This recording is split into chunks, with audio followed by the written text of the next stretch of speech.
itu kalau kuliah itu kan juga juga pakai pakai media ya. Kalau saya itu pakai semacam Zoom gitu ya. Ada namanya BBB. Memang di mana-mana keluhannya sama ya.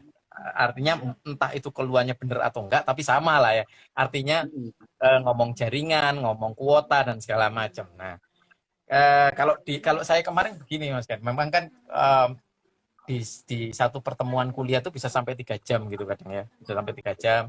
Itu biasanya per 15 menitan atau per 10 menit, 15 menit itu mesti ada aktivitas yang memang mereka tak persilakan mematikan kamera. Ini mungkin barangkali bisa juga menjadi salah satu tips yang berkenaan dengan apa kehadiran wajah itu ya.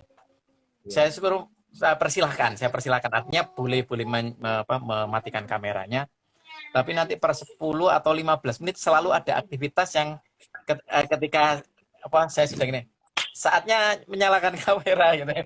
Itu mereka langsung pada menyalakan. Nah, biasanya dari respon mereka itu pun kita tahu bahwa mereka sebenarnya standby gitu. Mereka standby. Jadi ada per 10-15 menit itu nanti ada aktivitas-aktivitas yang mengharuskan mereka untuk terlibat, dan aktivitas itu memang harus dikaitkan dengan apa yang sudah kita jelaskan pada waktu mereka mematikan kamera tadi. Jadi paling tidak mereka nanti di menghidupkan kamera kesekian itu sudah tahu mereka ini ada kaitan sama materi tadi ini ada kaitan sama materi tadi. Jadi mereka juga selalu waspada di sepanjang waktu itu. Itu yang pernah saya lakukan. Tapi itu spontan aja sih sebenarnya untuk memikirkan gimana caranya. Nah itu Dan itu kemarin tips yang yang di itu uh, tips yang bagus. Jadi uh, penting bagi kita fasilitator untuk merencanakan waktu istirahat singkat dalam beberapa menit, ya, karena ini memungkinkan kita untuk bisa mencerna informasi. Ya, ada orang yang memang bisa ngobrol sambil mikir gitu ya, atau yang yeah. mikir dulu dan sebagainya, mencari apa referensi segala macam gitu ya. Itu yang pertama, sehingga kita punya kesempatan memberikan mereka para peserta gitu ya untuk bisa mencerna informasi. Kemudian kalau fasilitasi virtual, memang kan orang sadar melakukan sesuatu itu memang dari tempat tinggal masing-masing atau tempat yang dipilih, ya. Jadi itu juga memberikan kesempatan kepada mereka untuk melakukan pekerjaan-pekerjaan dalam kehidupan rumah mereka, ya. Nggak harus kemudian semuanya dipaksa di depan layar. Kalau misalnya saya melihat teman-teman peserta ya, ada yang memang orang tampil ya di lingkungan keluarga, ada anak segala macam. Memberikan waktu istirahat sebentar itu memungkinkan mereka tetap bisa mengikuti proses, tetap bisa membuat apa yang di rumah mereka bisa berjalan.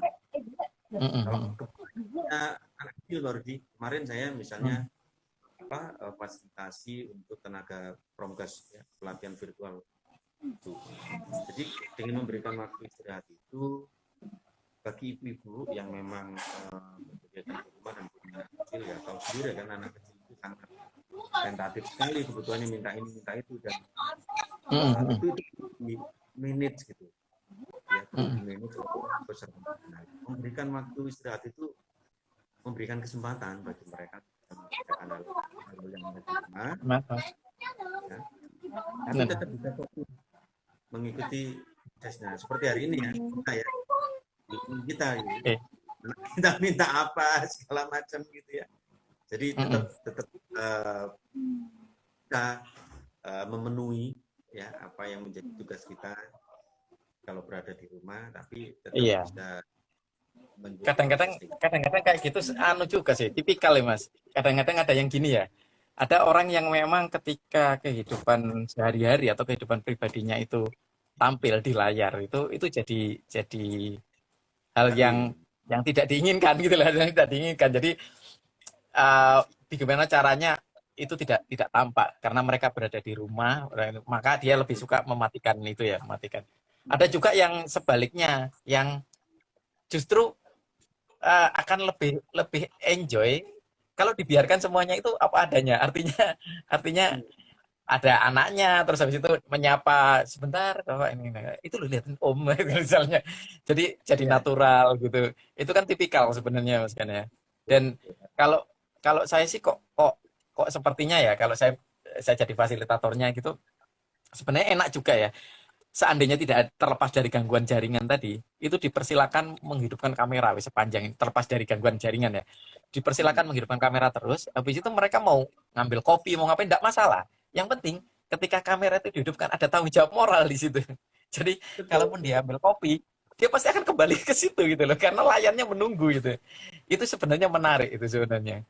Karena bagaimana dengan sendirinya itu jadi sebuah rule akhirnya ya, rule yang bawa sadar mau tidak mau harus kembali ke layar saya itu ditunggu di layar saya kayak gitu. Itu menarik itu, cuman memang tidak semua itu tadi, tidak semua orang apa merasa nyaman ketika kehidupan sehari-harinya itu tampil di layar dan disaksikan oleh banyak orang. Kalau saya sih nggak masalah sih sebenarnya, kalau saya pribadi itu nggak masalah. Ya. Kalau masuk di kategori tantangan itu masuk di tantangan yang baru artinya itu bisa masuk di kategori gangguan lingkungan gitu ya, misalnya tiba-tiba protection gitu ya, ada di belakang kita atau apa ya, sehingga takut dianggap mengganggu dan sebagainya gitu ya. Kembali lagi sebenarnya itu bisa disepakati di awal sebenarnya. Ya, kalau kita di pertemuan langsung itu kan misalnya ketika ada yang menyampaikan pendapat ya, apakah itu peserta yang lain, biasanya yang lain kan harus memberikan perhatian ya sebagai penghargaannya. Tetapi kalau misalnya tiba-tiba telepon penting, apakah kita tidak bisa atau tidak memperbolehkan menerima gitu kan, kita persilakan cara dulu tidak selesaikan di luar forum, setelah itu kembali. Sebenarnya fleksibel itu ya, karena hal-hal tersebut ya masuk di tantangan dalam pertemuan dan bagaimana kemudian kita mengantisipasi dalam bentuk mengakomodasi kebutuhan peserta gitu ya. Pun pertemuan virtual juga seperti itu ya, mengakomodasi kebutuhan yang ada di rumah Pak Rudi ya. Kemudian memberikan kita untuk memanajemen seperti apa sih sehingga itu bisa dilakukan dan kita tetap bisa melakukan itu dengan baik gitu ya. Nah, betul. yang perlu kita pelajari bersama gitu ya, terkait sikap-sikap dan apa ya aktivitas kita sehingga semua peserta pertemuan itu saling merasa nyaman gitu ya. Misalnya gini, dalam pertemuan perusahaan misalnya kita tahu itu anaknya, itu anaknya. Ya kalau di mana positif itu energize. Ya, sesuatu yang menyenangkan gitu. Minta apa gitu. Iya, refresh. Aja gitu ya. Tapi menjadi kadang itu yang kalau tidak di manage ya, apalagi saat kita memfasilitasi peserta yang tidak mengenal kita segala macam itu ya. Itu nah ini contohnya seperti ini ya. Tiba-tiba muncul nih. Hai Darel. Ya kan papa nggak pakai laptop, kadang-kadang dia minta segala sesuatu segala macam gitu ya. Ini kalau misalnya di forum-forum yang formal mungkin kita akan sana gitu ya. Tapi kalau misalnya di awal di pertemuan hal-hal semacam ini kita bisa sepakati bersama ya. Betul. Kesepakatan di jalan tengah memang sebenarnya ya. Karena kalau saya lihat itu begini Mas Ken, kita itu kan sebenarnya mau tidak mau memang harus punya rasa percaya ya bahwa peserta kita itu orang yang sudah dewasa gitu. Artinya bukan pedagogi lagi, sudah levelnya kan di andragogi ya. Artinya pasti mereka punya tujuan, punya tanggung jawab ya, punya keinginan lah ya, mereka atas proses ini gitu lah, atas proses ini. Nah, tapi kadang memang kita menemukan peserta itu yang tidak punya keinginan sebenarnya. Ya kayak peserta yang ditugaskan, diharuskan ikut, kayak gitu. Ya begitu. Itu mau tapi memang benar, Mas Ken. Jalan tengahnya ya memang norma, aturan main ya. Iya. Jadi kalau yang diceritakan Mas Rudi itu mau pertemuan virtual, mau ketemuan langsung gitu ya. Hal-hal seperti itu seringkali juga terjadi Pak Rudi ya. Peserta yang ditugaskan gitu ya. Sudah datang terlambat, belum selesai, pulang duluan terus minta file, itu menjengkelkan sekali. Tetapi ya kita lama di situasi yang seperti ini ya, mengelola pelatihan, mengelola workshop gitu ya. Pada akhirnya kita terbiasa gitu. Kalau nggak Iya.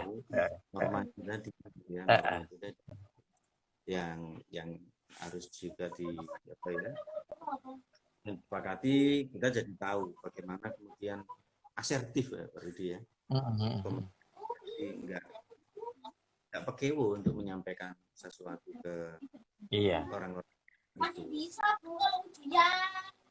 Apa ngomong dulu ya, kamu ke mama dulu ya. Oke. Eh,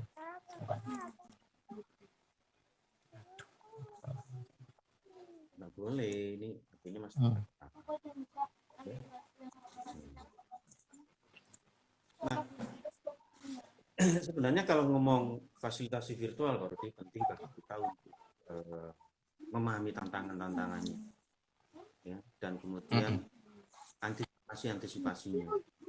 Jadi kalau ngomong koneksi internet ya berapa yang saya lakukan ya sebagai yang menyelenggarakan gitu ya, kita harus memastikan jaringan lancar ya. Kalau misalnya yang saya alami secara kapasitasnya kurang ya harus dinaikkan. Ini kalau sebagai penyelenggara loh gitu ya. Iya, iya, betul.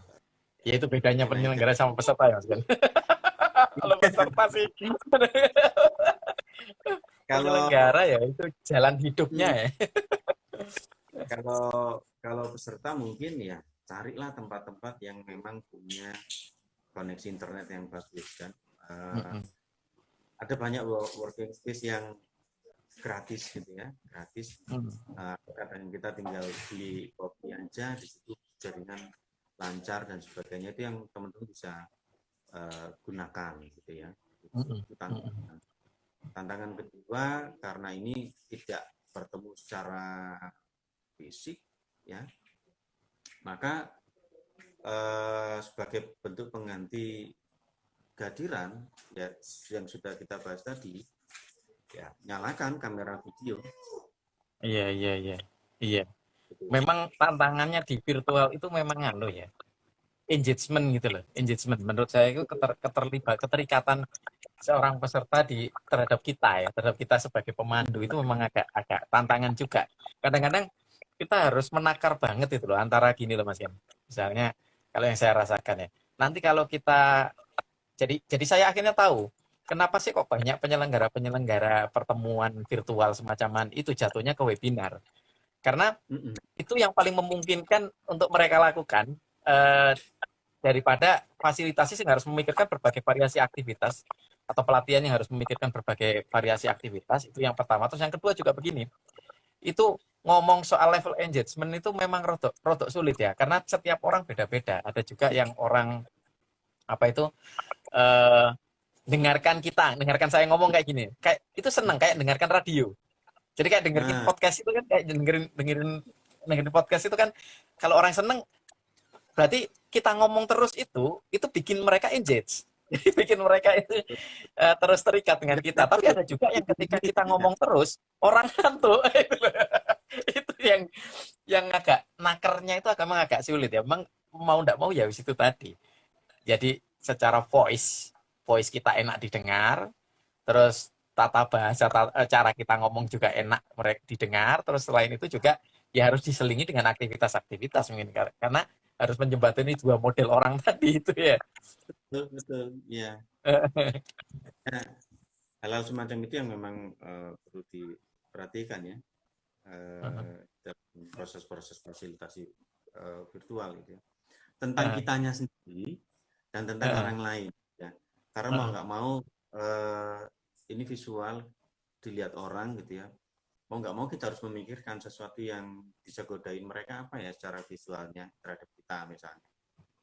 Itu juga penting gitu ya Pak Rudi ya. Betul. Terus kemudian gini, kalau ngomong pertemuan virtual itu, ini kita seperti mengalami siklus yang sama lagi Pak Rudi. Kalau zaman dulu pertemuan langsung memang yang paling tren kan seminar tuh. Di mana-mana seminar gitu ya, seminar sampai membuka ratusan orang buat hadir gitu ya. Semua orang dipaksa untuk mendengarkan segala macam. Ya karena adanya itu ya kemudian mereka mengamini ya pertemuan besar itu ya seperti ini. Kemudian muncul bentuk-bentuk lain ya, ada workshop, ada training dan sebagainya. Nah ini sebuah siklus. Di awal pertemuan virtual itu bentuknya semuanya webinar, web di mana-mana gitu ya. Yang awalnya orang antusias diundang webinar, ya gratis, gratis ngomong gratis. Tiba-tiba acara penting gratis pun orang hadir, tapi ya begitu aja gitu ya. Menandai kehadirannya, dia tetap tidak live dari pertemuan itu, tapi kameranya ditutup, kemudian segala macam sampai pertemuan selesai. Ya. Nah, jadi saya juga mengamati perubahan-perubahan perilaku ini baru semuanya orang yang menyampaikan sendiri, capek ngomong sendiri kayak gitu ya. Nah, ini harus dipecahkan situasinya menurut saya. Jadi bagaimana kemudian pertemuan yang sudah virtual, tidak bertemu secara fisik, kemudian tidak mampu menghadirkan dirinya dalam kamera dan sebagainya. Gitu ya. Jadi kalau ngomong prinsip partisipatif, ya keikutsertaan, gitu ya, partisipasi, membuka kamera itu juga dalam bentuk penghargaan yang kita terima sebagai partisipasi sebenarnya, Pak. Gitu ya. Karena ya kita jadi tahu ketika orang mungkin kalau dalam non verbalnya itu orang mengatakan setuju tapi wajahnya memperlihatkan ketidaksetujuan ya, kita jadi perlu seperti bagaimana kemudian kalau layarnya hitam misalnya udah dijawab. Iya Mas Ken, ini tadi jadi kepikiran gini, saya itu kadang-kadang kan Mas Den, pernah juga dan beberapa kali itu kadang membawakan sebuah materi ya,